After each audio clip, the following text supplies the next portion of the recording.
All right, everybody, welcome back. This is my my showpiece animal here that I have for sale this time of the year. This is the black-head leopard Mojave hypopide going crazy. He has a couple hours left by the time this video posts up for auction. He has not met the reserve yet, but I kind of just wanted to show you. Let's see, what's he at here? 730 grams still, so we're good there. He is basically ready to breed at this point. He's a very active boy. And if you haven't seen him yet, this is kind of a high-end project that I'm trying to, give a kickstart to. Love him. He's an absolutely beautiful animal. I've never seen something like him. And I have two other auctions going on right now, so I wanted to kind of showcase those few animals that I have available, including this guy here. Just crazy-looking snake.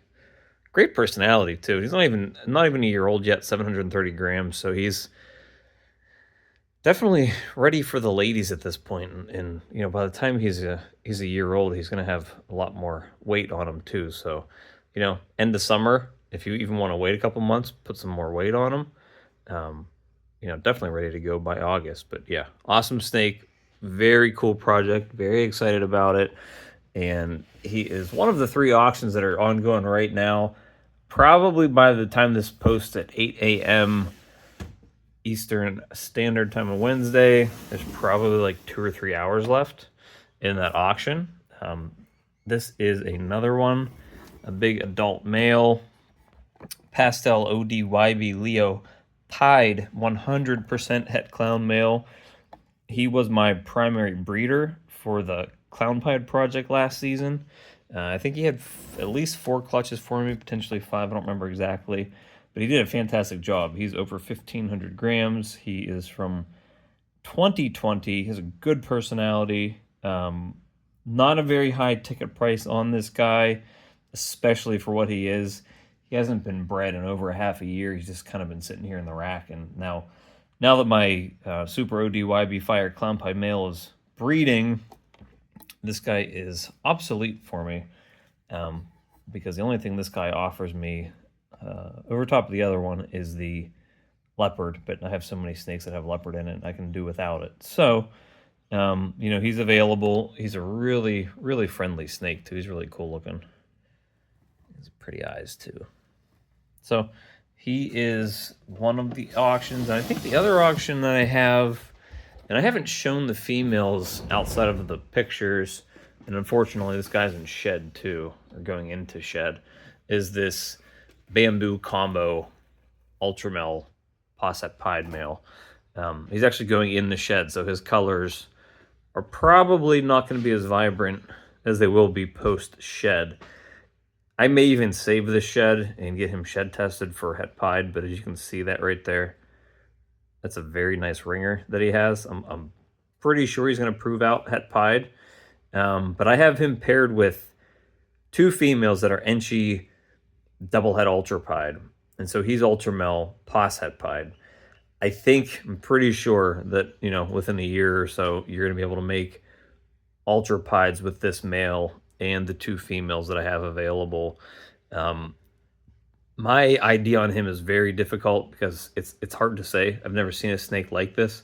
I tried to look stuff up on Morph Market. I know he's a bamboo combo. He's definitely a visual ultramel. I don't know if you can see it there, but he has like the pink eye. I don't know if you can see it. I think he's possibly also ODYB Firefly, potentially leopard as well.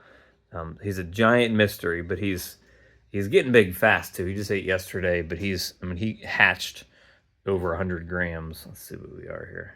He's almost 200 grams already. He's a month old. So he's growing really fast. This is one of those snakes that I really have a hard time letting go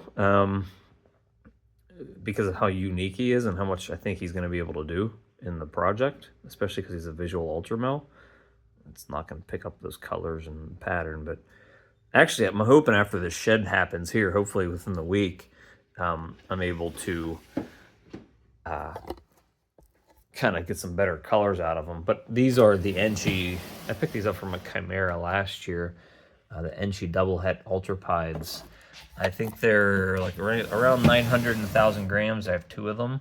I originally planned on breeding them. I think when I got them in fall, they were 500 grams. They're 900 and 1,000 now.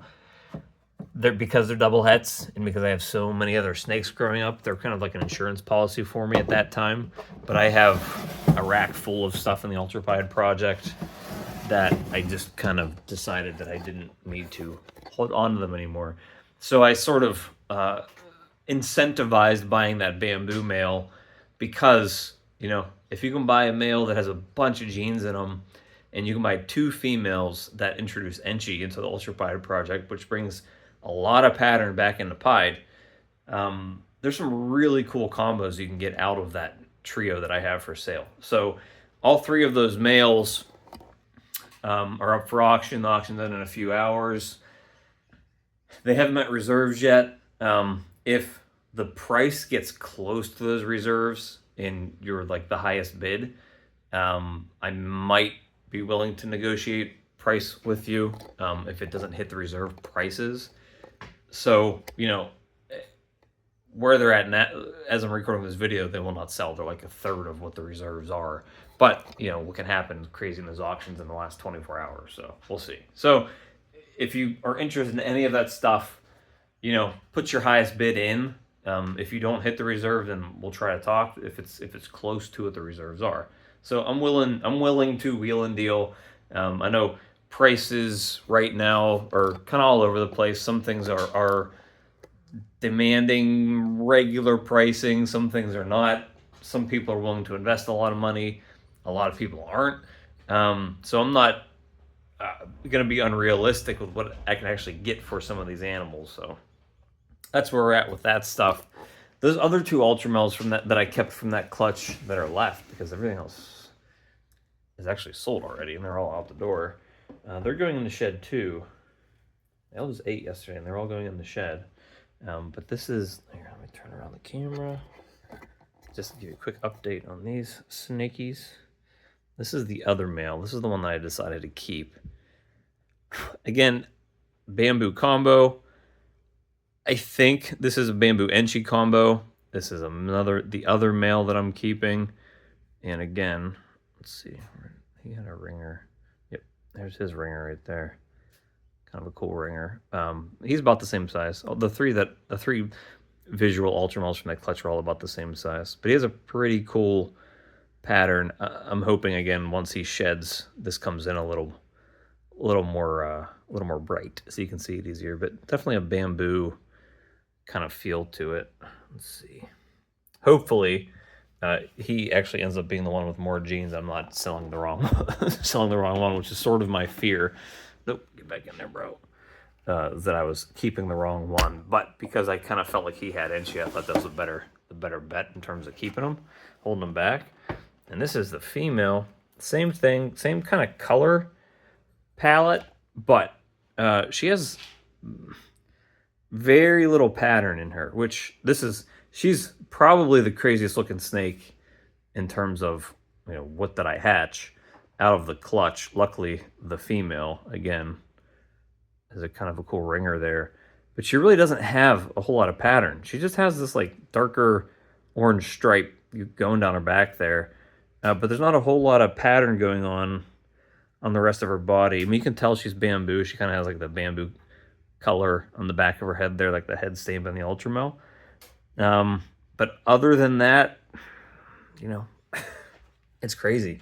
I'm hoping that this second shed that they're all about to have pulls a lot more color back in, because it's I'm telling, and I've had this issue on and off for 6 years with IDs. I will never sit here and say that I'm like the best person at IDing snakes. But the caveat, or I guess the flip side of that coin, is that I'm not typically breeding 2 gene snakes together. I'm usually breeding snakes that have 4, 5, 6 genes. So when I'm making a visual Ultramel and the pairing had the potential 8 gene outcome, most people aren't doing that. So when I'm creating a lot of these snakes, I don't actually know what came out of the egg, because it's really hard to ID it when you're mixing so many genes together. Even if there were only, basically in that pairing for those 3 snakes, On average, there should be 4 genes in each snake. That's the average outcome, is 4 genes in each snake. That's a lot of genes anyways. So 4 gene ultramels, on average, those 3 snakes should have 4 genes. There aren't many of those going around to begin with. So it's really hard to ID these snakes. So, I think, they're what I hope they are. If it comes to a point in time where, shed testing has all of the genes that would potentially be in those pairings, and they might be close at this point. I might get like a full panel, or once those full panels start combining more genes together, so that I can kind of figure out what is going on with some of those, to see maybe if there is some gene that's missing. But I wouldn't do it yet, because that one crazy male that I hatched out last year that only ended up being a het pied from that same male, I did a full panel test on him, spent $120, and it told me stuff I already knew. He was het pied, and he had orange dream. Didn't tell me anything else. Like, it didn't tell me else. Or yellow belly, which I assumed he had, but it confirmed it. But he's got 2, 3, or 4 other genes in there, and nothing else came out of that. So, we'll see. Hopefully, as more genes come out, it's easier to do that. One more quick update before we go.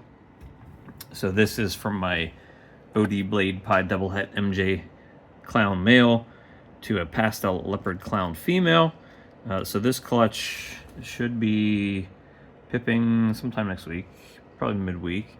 But I wanted to kind of show you this little kind of mini experiment I'm doing here. So as you can see, that egg right there, it was a boob egg, is very moldy. But I left it there. It wasn't touching the other eggs, obviously, but I left it there just to see, if it's fine staying in the egg box, and it looks like it is. I actually thought it went bad at first, but obviously it didn't, as you can see there. I think the snake should hatch okay in there. It was just basically the outside of the egg that didn't fully develop that, calcified exterior, and probably just really susceptible to mold. So hopefully it hatches okay. So that's what is going on in there. And then we also have the only 2 ultramel eggs that made it out of my other clutch. That was my ultramel male combo male bred to a visual ultramel. So hopefully those 2 eggs are okay. They're due about the same time that clown clutch is. And so hopefully we get 2 more crazy ultramels out of that clutch, and we can maybe start trying to kind of figure out what else we have going on there. So that's what we have today. Today's going to be Wednesday for this video. So thank you guys for tuning in, and we'll see you next time.